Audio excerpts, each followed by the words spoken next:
Hello everyone! Hi guys! Magandang umaga! Yes, super early na naman tayo. And papunta na tayo ng airport. Ang flight natin ay 7:20 and it's 5 a.m. Papunta na tayo sa next destination natin.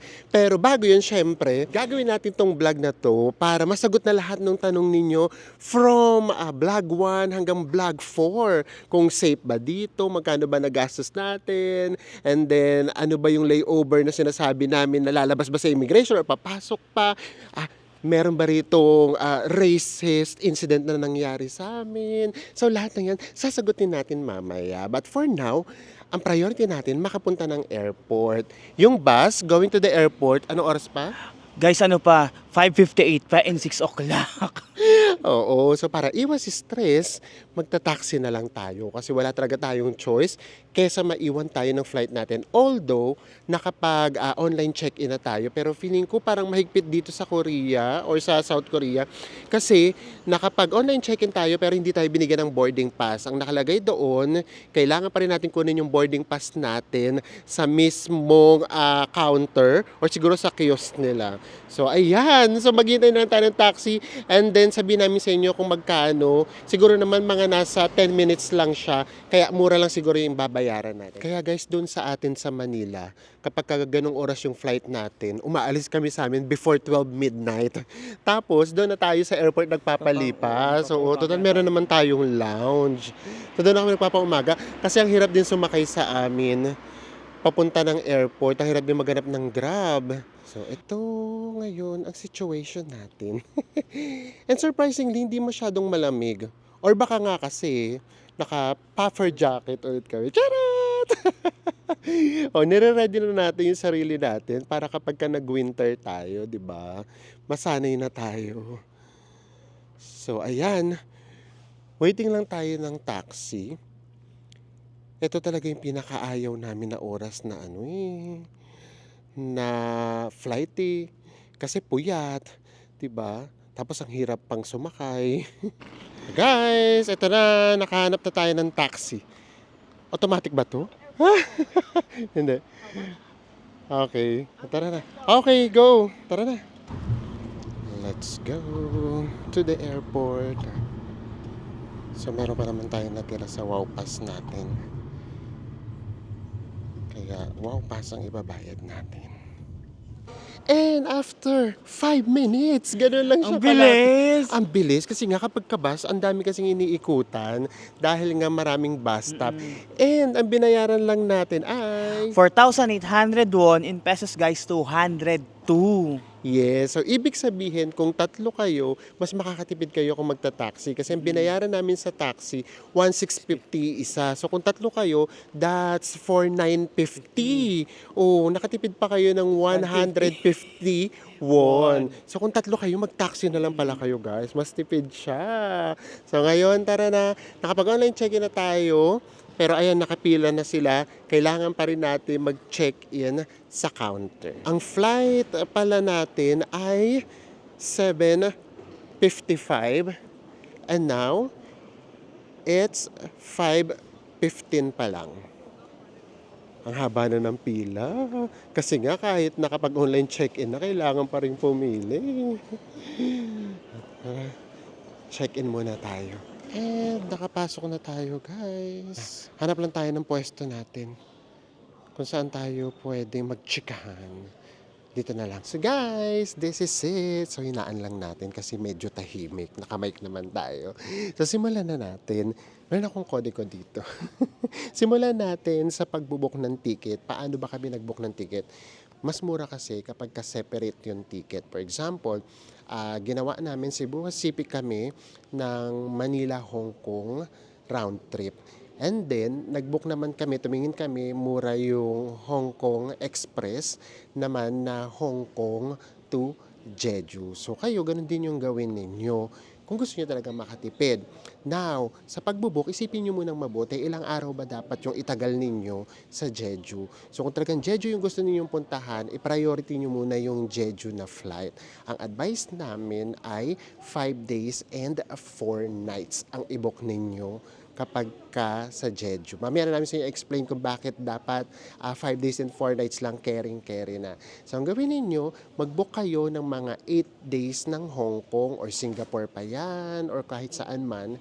And then, yung 5 days ninyo, yon ang ibigay ninyong araw para sa Jeju. Now, ito nga pala yun ha, kapag ka naisip ninyo na mas mura yung Hong Kong Express nakita ninyo, ito lang yung tip namin sa inyo. Punta tayo dito sa website nila. So for example, napili nyo ay December 16. Makikita nyo, pag pindot nyo yan, ang lalabas yung 1744, yun yung pinakamura. Ang nakalagay doon, ultralight. Tignan nyo mabuti guys ha, kasi ang nakalagay doon, small personal item. As in backpack lang yung pwede doon. So hindi pwede yung dala-dala natin na usual na hand carry na 7 kilos na maleta ha. So tignan nyo yung mabuti, baka malito kayo. So ang gawin ninyo, ang i-book ninyo yung light. Kasi yung light, kapag binook nyo siya, meron na siyang small personal item and then meron pa siyang cabin baggage na one piece. Yun yung pwede na yung maleta. And then, 200 plus lang yung dinagdag ninyo. So, mahigpit sila pagdating sa baggage. Kaya siguraduhin nyo na yun ang mabubok ninyo. Now, ito na yung sinasabi namin sa inyo. Bakit sakto na yung 5 days and 4 nights kapag ka nag-travel kayo sa Jeju? Kasi, sa totoo lang guys, ang gagawin niyo lang naman talaga sa Jeju, yun talagang mag-tour. Hindi talaga dito pwedeng DIY. So, ang tour na ginagawa dito, dalawa. Isang Eastern, tapos yung West at saka South, magkasama siya. So, 2 days na meron kayong day tour. And then, yung 2 days ninyo, pwede nyo siyang i-explore lang yung Jeju.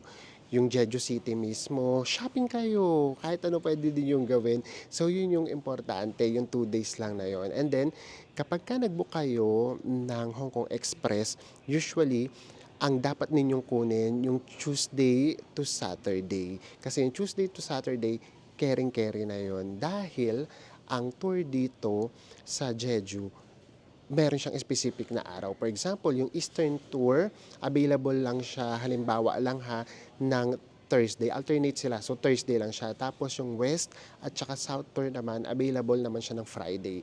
So, maganda yung combination na yun. Ang mangyayari, yung arrival ninyo ng Tuesday at saka Wednesday, ikot lang kayo sa city, and then yung Thursday and Friday, yun na yung magtutour kayo. And then, yung Saturday, flight out nyo na. Kaya carry na talaga yun. Sa mga nagtatanong, dineclare ba namin sa immigration kung pupunta kami ng Jeju? To be honest, hindi. Kasi hindi naman tinanong. Pero just in case tinanong kami, sasabihin namin. Kompleto naman yung ating mga papeles. Papeles talaga. So, kompleto naman. Meron naman tayong round trip tickets. Meron naman tayong hotels. And then, meron pa nga tayong activities just in case hanapin. So, kayo, ganun din yung gawin ninyo.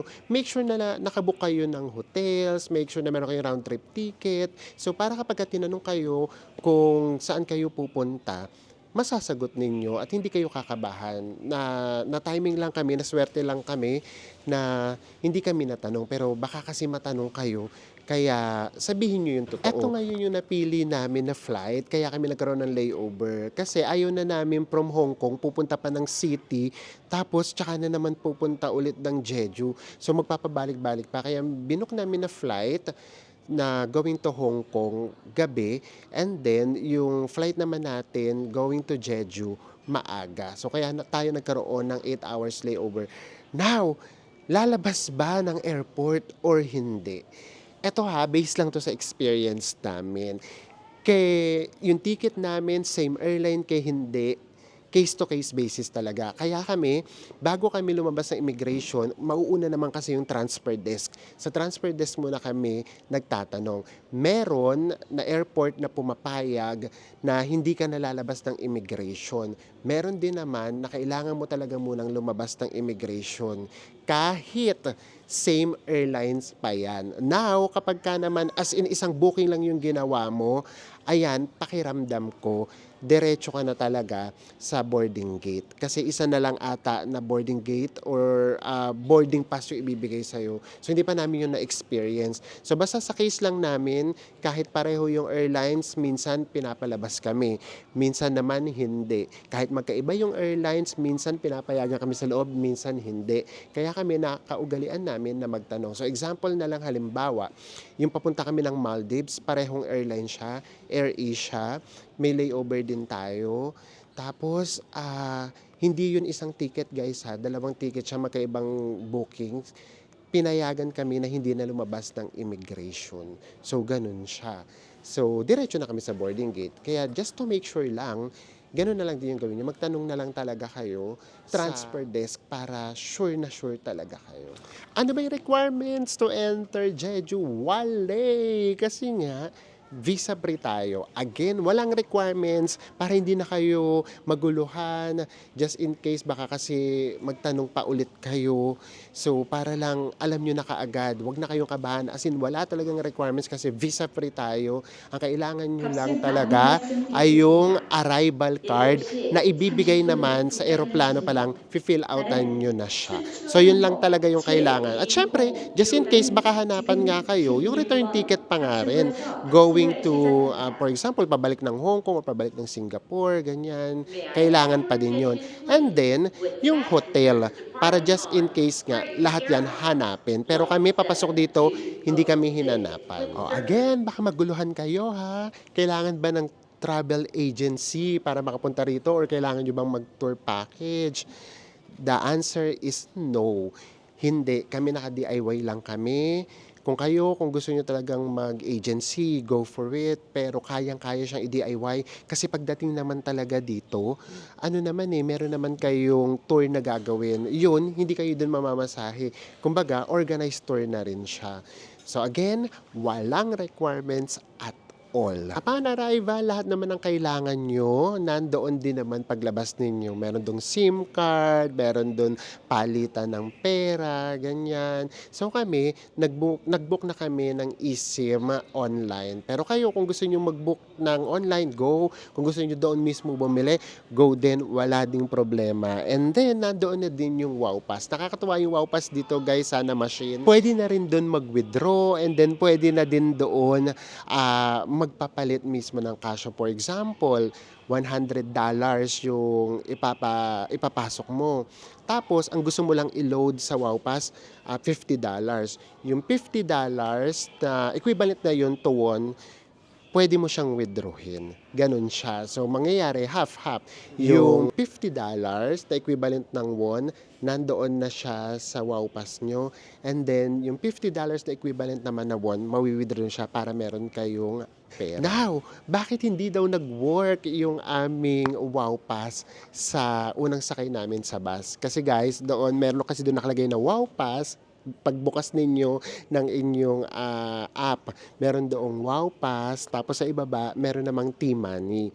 Kailangan, maloadan nyo rin yung T-Money from Wow Pass. Makikita nyo kasi doon ang may load lang yung Wow Pass. And then, kailangan yung i-transfer yung ibang pera doon sa T-Money para magkaroon din siya ng load. Yun naman yung gagamitin ninyo sa mga transportation. So, pinakita naman na namin sa inyo kung paano siya gawin. Super, super simple lang.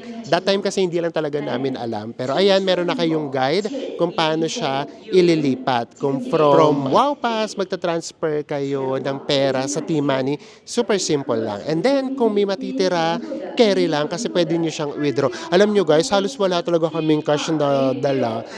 Talagang lahat Wow Pass lang yung ginamit namin. Kahit sa mga halos maliliit na food stall, kahit nga dun sa di ba sa market, sa night market, tinatanggap siya. So talagang hindi na talaga kami nag-withdraw ng pera. Kung ano yung withdraw namin doon sa Wow Pass machine, yun lang talaga yung dala namin. Tapos lahat Wow Pass na. And then, ito pa yung maganda doon, kapag naubusan na ng load yung inyong Wow Pass, pwede nyong loadan using your credit card. So, yun lang.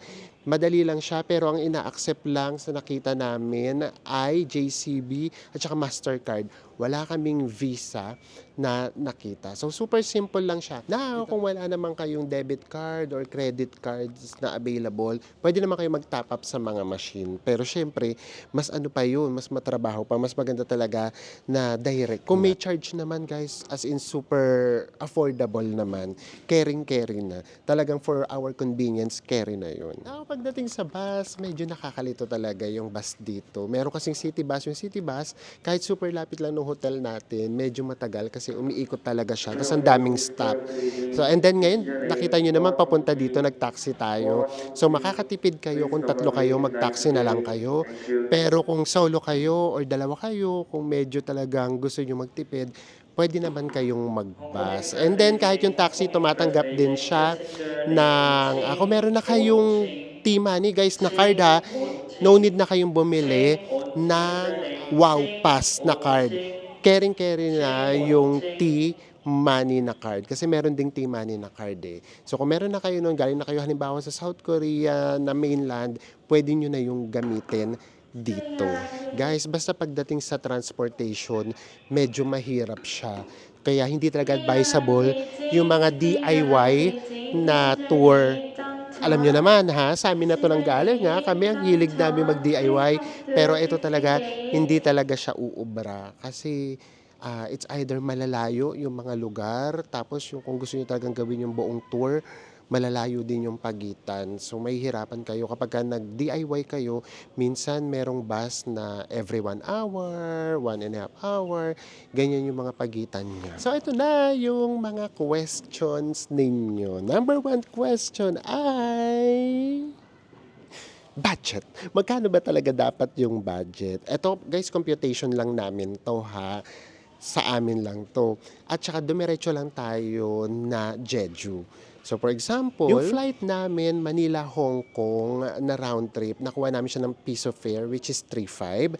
And then yung Hong Kong to Jeju round trip, nakuha lang namin siya ng 8,000 pesos. So all in all, ang flight namin ay 11,500 pesos. Isama nyo na yung travel tax na 1,620. Now, pagdating naman sa food, sa totoo lang, siguro ang pinaka ma-advise namin na presyo ng food, mga 500 per meal. Caring-carry na yung 500 per meal. So, ang gawin ninyo, just in case lang, syempre, magpasobra kayo, gawin nyo siyang 1.5 para sure kayo na hindi nyo naman masyadong titipirin sa sarili nyo. At saka mangyayari naman dyan, guys, if ever, 4 na araw lang naman kayo dito. Yun lang. Tuesday, Wednesday, Thursday, Friday. Kasi yung Saturday ng umaga, palipad na ulit kayo. So, kumbaga, yung gastos nyo dito sa Jeju na food ay 4 days lang. So, gawin na natin siyang 1.5. That's 6,000 pesos lang. And then advice namin sa inyo guys ha, medyo naaliw kami dun sa CU na food packs. 2 beses kaming kumain kasi ang sarap niya guys. Tapos pumapatak lang siya na nasa 250 pesos lang siya. Ganun lang yung presyohan niya. And then ang sarap din. Panalo din yun. So yeah, kung gusto nyo makatipid yun, merong 250 pesos sa CU or kung gusto nyo rin 7-Eleven. Pero kami, mas nasasarapan kami sa CU. Now, pagdating naman sa hotel, kami yung hotel namin, that time, nakuha lang namin siya ng nasa 1,300 to 1,500. Pero ito ngayon yung price niya. For example, itong date na to.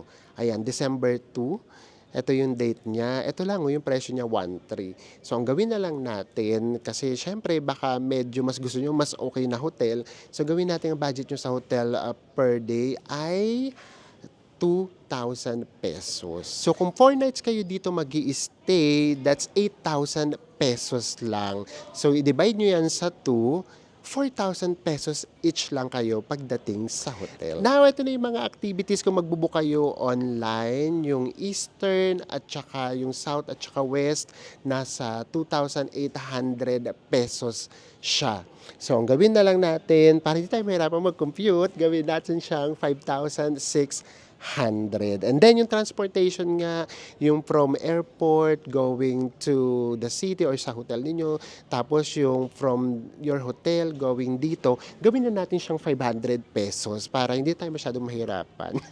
So lahat-lahat to guys na nakikita nyo na gastos natin, lahat yan ay 28,220 pesos. Yes, sa halagang 28,220 pesos, makakapag-stay na kayo dito sa Jeju Island. And then now, pagdating naman sa map, ano ba yung ginagamit namin for navigation? So, nung na-realize namin nung first day namin na hindi gumagana yung Google Map, kasi gusto namin walk, di ba? Walang walk dun sa Google Map. So, nag-research agad kami, ang lumabas kaagad ay yung Kakao at saka yung Neighbor. So, ayun na lang din yung gamitin ninyo. And, to be honest, accurate naman siya, lalo na sa lakad-lakad, pati yung liko, kung ano yung lilikuan, kung ano yung pangalan ng hotel, doon, accurate naman siya. Pero hindi namin siya nasubukan sa bus ha, kasi nga, hindi naman tayo nag-transpo dito, as in lakad-lakad lang kami. Next question, safe ba dito sa Jeju kahit solo traveler? Actually, may nag-comment nga kanina lang, kakarating niya lang kahapon dito, solo traveler siya, female din. So, na-enjoy niya naman, sarap nga daw maglakad-lakad kasi malamig. Kami generally safe, naglalakad kami ng gabi. Nakikita niyo naman, di ba, halos walang tao, pero wala namang nangyayari sa amin. Wala naman yung parang nakatambay, actually wala kami masyadong nakakasalubong na lasing, wala kami nakakasalubong na parang nakakatakot. Kasi di ba minsan meron ganun yung parang siga maglakad, yung ganyan, yung parang naglalakad ang ingay-ingay na magtotropa, na magbabarkada. Wala talagang ganun. So, pakiramdam namin, generally safe dito sa Jeju. So, next question. Racist ba yung mga Korean? Especially dito sa Jeju. Ang totoo guys, ito ha, hindi nga kasi kami aware na meron palang ganun. Na meron palang ganung issue. Nagulat na lang kami nung nalaman nilang nandito kami sa Jeju. Meron sa amin mga nag-message na, ingat kayo dyan, mababa yung tingin sa ating mga Filipino na ganyan. So, buti na lang din kahit paano siguro, hindi kami aware. Mas maganda na rin siguro yun. Kasi hindi kami nagkaroon ng parang takot. Yung for example, dun sa India, hindi pa kami nakakarating. Ang dami na naming nakuhang negative thoughts. So kaya pagdating namin doon, yung takot namin, parang takot na takot talaga kami. So dito, wala kaming ganong idea. Kaya kumbaga, normal yung naging pakikitungo namin. And you know naman, syempre, kapag nasa isang bansa naman tayo, kay South Korea, kahit anong bansa pa yan, di ba? Syempre, dapat marespeto tayo, ganyan. So ganun naman kami makitungo. And to be honest, wala talaga kaming na-experience at all. Siguro sinuwerte lang kami. Kasi syempre, hindi naman namin pwedeng i-disregard yung mga na-feel nyo dito, yung mga experience ninyo. Eto, sa experience lang namin. And dito lang yan sa side ng Jeju ha. Kasi nga, di ba, tinulungan kami nung Korean na parang nasa 20 to 24 years old lang siya.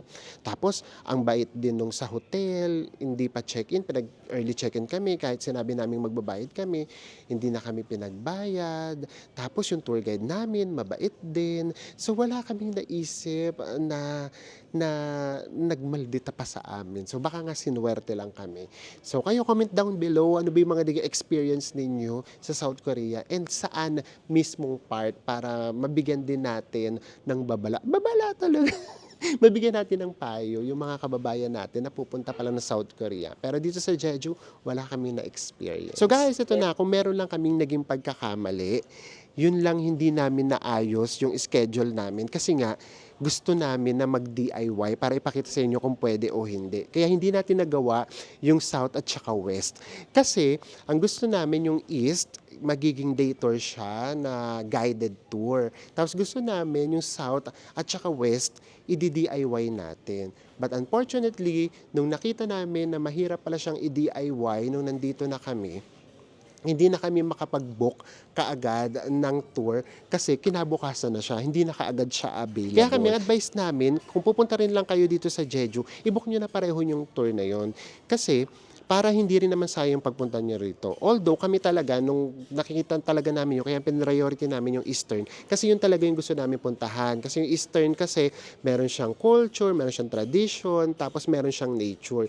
Yung kasing West at saka South, nung tinitignan namin, ang gusto lang namin puntahan doon ni Enzo, sa totoo lang, yung falls lang. Kasi yung Halasan naman, hindi naman namin yun maaakyat kasi hindi siya doon kasama sa sa tour. Doon lang kayo sa may pinakaibaba. So yeah, so yes, hindi namin siya napuntahan kasi ang hirap niya palang i-DIY and then hindi na kami nakapag-book ng tour kasi nga kinabukasan na kaagad. Pero okay pa rin naman kasi talagang gusto naman talaga naming puntahan na experience yung Eastern na tour. Now guys, ito na yung singit lang namin tungkol sa lounges kasi dumadami na yung nagtatanong. Oo, mag-lounge kayo, sayang. Kasi perks yan ng credit card. So, kung meron naman kayong credit cards at hindi nyo pa alam, tawag lang kayo sa bangko ninyo or research lang kayo kung yung card na hawak ninyo ay merong free access sa lounge. So, kami ang ginagamit namin ni Enzo ay BPI, Visa Signature, tapos RCBC na Platinum at saka JCB. And then meron din kaming Security Bank na Platinum. So yung RCBC namin at saka BPI sa PAGS kapag nasa Minaia Terminal 3 tayo, pwede siyang gamitin na meron siyang +1. Sa PAGS lang to guys, doon lang siya pwede. So kaya kami ni Enzo, isa na lang yung gumagamit ng credit card o isa na lang yung pinapakita namin kasi may +1 naman. Pero halimbawa, 4 kayo, so 2 credit cards yung kailangan ninyo. And then, yung Security Bank, ang advantage naman niya, pwede siya sa 3. Pwede siya sa PAGS, pwede siya sa Marhaba, and then pwede siya sa A-Lounge. Now, question, pwede ba siya sa domestic? Hindi siya pwede sa domestic. Merong cards na pwede sa domestic, pero lahat ng cards namin, hindi pwede. Now, pagdating sa international, ano ba yung ginagamit namin? Ang ginagamit namin yung Security Bank. Yung Security Bank kasi, meron siyang membership sa Dragon Pass. So kapag may Dragon Pass kayo, pwede kayong mag-launch ng 2 per year. Free yun. So kaming 2 ni Enzo, may tag-2 kami. So ganun siya. And then yung amin namang RCBC JCB Platinum, meron naman siyang lounge key membership and then meron kaming 8 access. Pero yun kasi mas kaunti yung airports. For example, sa Hong Kong wala pala, pero meron halimbawa sa Seoul, meron sa Thailand, sa Bangkok meron sa Hanoi. So ganun siya. Pero ayun nga, mas marami siyang free access pero mas limited yung bansa. Unlike yung security bank namin na Dragon Pass membership, 2 lang siya pero halos lahat ng airport pwede siya. Kaya ang bilis namin siyang naubos. And please, i-check nyo na lang kung ano yung card na meron kayo. And then, tignan nyo kung meron siyang lounge. Now, kung gusto nyo talaga magka-lounge, i-check nyo kung anong yung mga cards na dapat ninyong i-apply. So, basta kami, ito yung mga credit cards namin na pwede sa lounge. Meron kaming BPI Visa Signature, meron kaming RCBC na Air Miles, meron din kaming JCB na Platinum, and then meron kaming Hexagon. Sa Security Bank naman, ito, Platinum naman yung gamit namin. Ayan. So go na, mag-apply na kayo. Kasi ang sarap kayo mag-airport lounge tapos for free. And last, sa mga nagsasabi sa amin, gumamit kayo ng ng GCash or GCard ba tawag doon? O basta yun. Kasi mas yan, mas yung conversion, ganyan. Tapos pwede din yan sa lahat. Alam naman po namin.